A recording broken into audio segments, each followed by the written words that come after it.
కొమ్మినేని ఇతను KSR live show అని సాక్షి ఛానల్లో ఒక డిబేట్ నిర్వహిస్తారండి.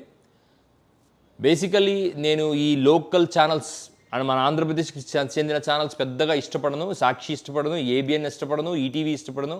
ఎందుకంటే వీళ్ళెవ్వరికీ వాళ్ళ పార్టీ ఎజెండాలు తప్ప సొంత ఎజెండాలు లేవు. అట్లీస్ట్ సాక్షి అనే ఛానల్ డైరెక్ట్గా వైసీపీని సపోర్ట్ చేస్తుంది, ఎందుకంటే ఇట్స్ రన్ బై వైసీపీ, అది ఒక వాళ్ళ ఛానల్ అనే అనుకోవాలి. కానీ ఏబిఎన్ ఆంధ్రజ్యోతి డైరెక్ట్గా టీడీపీ కోసం పనిచేయదు. కానీ దాని ప్రధాన ఎజెండా చంద్రబాబు నాయుడు గారిని నడపటం. యాక్చువల్లీ దీంట్లో నాకు అంతర్లీనంగా నాకు అర్థమయ్యేది ఏంటంటే, ఏబిఎన్ ఆంధ్రజ్యోతి అనేవాడు చంద్రబాబు నాయుడు గారిని బ్లాక్మెయిల్ చేసి తనకు నచ్చినట్టుగా పాలసీలు మలుచుకుంటాడేమో అన్నంత రేంజ్లో న్యూస్ రాజకీయాలు చేస్తూ ఉంటాడు.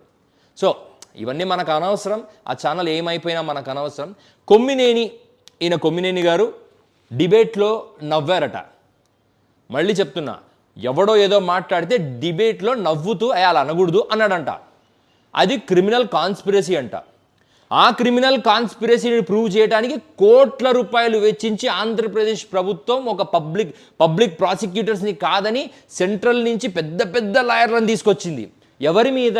ఒక జర్నలిస్ట్కి వ్యతిరేకంగా. అంటే అంతర్లీనంగా సాక్షిని నలిపేయాలి, అంతర్లీనంగా వైసీపీని నలిపేయాలి, ప్రజాస్వామ్య గొంతుకను ఇలా పీకపట్టి పిసికేయాలి. ప్రతిపక్ష గొంతుకను పీకపట్టి పిసికేస్తే ఇక ప్రతిపక్షం ఉండదే, ఇక మాట్లాడేవాడు ఉండడే. సీనియర్ జర్నలిస్టులనే అరెస్ట్ చేస్తూ ఉంటే ఇక చిన్న జర్నలిస్టులు, యూట్యూబర్లు, ఇన్ఫ్లుయెన్సర్లు వీళ్ళు ఇంకా భయపడిపోతారు కదా. వీళ్ళకంతా చిన్న జీవితాలు ఉంటాయి, ఉద్యోగాలు ఉంటాయి, కుటుంబాలు ఉంటాయి, చుట్టుపక్కల వాళ్ళ చుట్టూ మర్యాదలు ఉంటాయి. అరెస్ట్ అయితే నీ కొడుకు అరెస్ట్ అయ్యాడా, నీ మొగుడు అరెస్ట్ అయ్యాడా అన్న క్వశ్చన్స్ ఉంటాయి. ఈ భయంకరమైన ఈ లూప్లో, సొసైటీ లూప్లో వీళ్ళని పిసికేద్దాము అన్న మైండ్ సెట్లో, భయపెట్టేద్దామన్న మైండ్ సెట్లో ఆంధ్రప్రదేశ్ రాష్ట్ర ప్రభుత్వం రెడ్ బుక్ విధానాలను తీసుకెళ్తుంది. ఒకవేళ జర్నలిస్ట్ తప్పు చేశాడనే అనుకో, ఆ తర్వాత నాకు క్షమాపణ చెప్పాడనే అనుకో. క్షమాపణ చెప్పిన తర్వాత ఇట్ బికమ్స్ న్యూట్రలైజ్డ్. ఒక మనిషి తప్పు చేసిన తర్వాత క్షమాపణకు మించిన ప్రాయశ్చిత్తం లేదు. ఒకవేళ తప్పు చేశాడనే అనుకుంటే క్షమాపణ చెప్పిన తర్వాత దాన్ని జనంలోకి తీసుకెళ్ళగలగాలి. పెద్ద మనసు, మీ టీడీపీకి ఉన్న పెద్ద మనసుని జనంలోకి తీసుకెళ్ళగలగాలి. కానీ కొమ్మినేని గారిని అరెస్ట్ చేసి అతన్ని వేధించి లోపల పెట్టి ఆ డిబేట్స్ని ఆపేసి, అంటే మీరు కొమ్మినేనికి విలువిస్తున్నారు, ఆ డిబేట్లకు విలువిస్తున్నారు, ఆ ఛానల్కి విలువిస్తున్నారు, వాళ్ళ వాయిస్కి విలువిస్తున్నారు. కానీ ఈ దేశంలో సుప్రీంకోర్టు అన్న ఒక న్యాయ వ్యవస్థ ఉంది. ఆ వ్యవస్థ జనాల రక్షణ కోసమే ఉంది. మీలో చాలామందికి నేను ఒక మాట చెప్పాలనుకుంటున్నా. ఈరోజు కొమ్మినేని గారికి జరిగింది, రేపు పొద్దున్న అంటే పోలీసులు తలుచుకుంటే, ప్రభుత్వం తలుచుకుంటే ఎవడినైనా ఎక్కడి నుంచి అయినా లిఫ్ట్ చేయగలదు, అరెస్ట్ చేయగలదు, రకరకాల కేసులు పెట్టగలదు.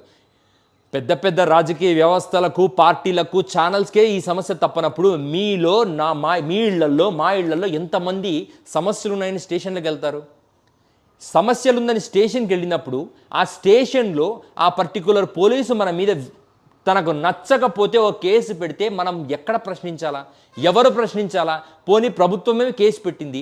ఇలా మనం అంటే వాళ్ళని అరెస్ట్ చేస్తే మనల్ని అరెస్ట్ చేస్తారు, వాళ్ళని అరెస్ట్ చేస్తారని మనం భయపడుతూ పోతే కొన్ని రోజులకు మన గొంతు మూగపోతుంది, గట్టిగా మాట్లాడలేము. ఎందుకంటే గట్టిగా మాట్లాడితే అరెస్ట్ చేస్తారు. ఆల్రెడీ ఈ భయం జనంలోకి వెళ్ళిపోయింది. నా కామెంట్స్లో కూడా ఎంతోమంది గట్టిగా మాట్లాడక అరెస్ట్ చేస్తారంటున్నారు. గట్టిగా మాట్లాడితే అరెస్ట్ చేస్తారట. ఈ భయాన్ని జనంలోకి నింపితే ఇక జనంలో గట్టిగా మాట్లాడేవాడు రాడు. గట్టిగా మాట్లాడేవాడు రానప్పుడు అవతలవాడు బలం పెంచుకుంటూ పోతాడు. వ్యవస్థలను వాడి బలం పెంచుకుంటూ పోతే వాడు మోనార్క్ అవుతాడు, డిక్టేటర్ అవుతాడు. డిక్టేటర్ కింద మనం బానిసలం అవుతాం. ప్రజాస్వామ్యం అంటేనే ఈ వ్యవస్థలకు, ఇటువంటి పరిస్థితులకు వ్యతిరేకం. ఇది తెలుసుకోకుండా టీడీపీ రెడ్ బుక్ రాజ్యాంగాన్ని ఈరోజు మీకు నచ్చని వాళ్లకు వ్యతిరేకంగా పార్టీల మీదనో, వాళ్ళ నాయకుల మీదనో, వాళ్ళ జర్నలిస్టుల మీదనో, వాళ్ళ ఛానళ్ళ మీదనో వాడుతున్నారే. రేపు ప్రజల మీద వాడడానికి గ్యారంటీ ఏంటి? నా వరకు వస్తే నేను బాధపడతా, నీ వరకు వస్తే నువ్వు బాధపడతావు. అలా అందరి వరకు వస్తే అందరూ బాధపడతారు కదా. అందరూ కోర్టుల చుట్టూ, స్టేషన్ల చుట్టూ, జైళ్ళ చుట్టూ చేతులు కట్టుకొని జడ్జి గారి ముందు నిలబడాలా? దేనికి? ప్రజాస్వామ్యంలో ప్రశ్నించినందుకు. ఇటువంటి ప్రభుత్వాలు మారాలి, వాళ్ళ మనసులు మారాలి, వాళ్ళ తీరు తెన్నులు మారాలి. Supreme court has given a judgment. Landmark judgement.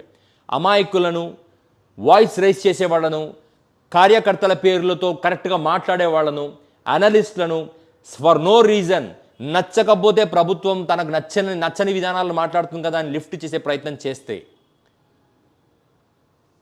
ప్రజాస్వామ్యకం అప్రజాస్వామ్యకం అన్న విషయాన్ని గుర్తు చేసి ఒక హెచ్చరిక జారీ చేసింది.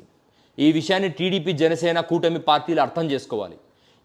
ఈ కూటమిలో బీజేపీ పాత్ర నామినల్గా నామమాత్రంగా ఉన్నా కూడా ఈ సమస్య బీజేపీకి కూడా అంటుకుంటుంది. ఈ మరక, ఈ మైల, ఈ చెడు, ఈ రక్తం బీజేపీకి కూడా అంటుకుంటుంది.